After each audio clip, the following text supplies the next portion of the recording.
Tapat ka ba sa ating Panginoon?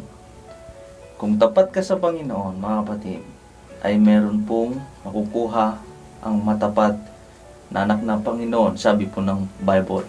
Sabi niya po dito sa Proverbs chapter 28, verse 20, ang tapat na tao ay mananaganas sa pagpapala, ngunit siyang nagmamadali sa pagyaman ay walang pagsalang paparusahan. Pag titingnan niyo po ang salita ng Panginoon, sabi niya po dito, ang tapat ay makakaroon siya ng blessing, pagpapala, mga kapatid. Sabi nga ng kasabihan, a secret of blessing is giving. But in the Bible, mga kapatid, the secret of blessing is faithfulness.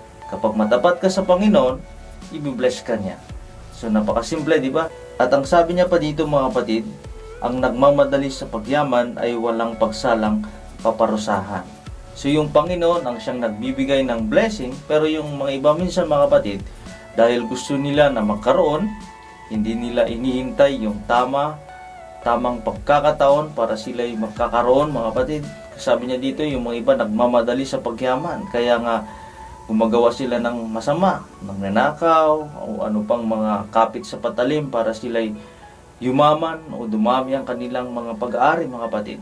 Pero sabi ng Panginoon, napakasimple lang gawin natin, mga kapatid. Maging matapat ka lang sa Panginoon, gawin mo lang kung ano yung kalooban niya, ay sabi niya po dito, bibigyan ka ng blessing. Katapatan, mga kapatid.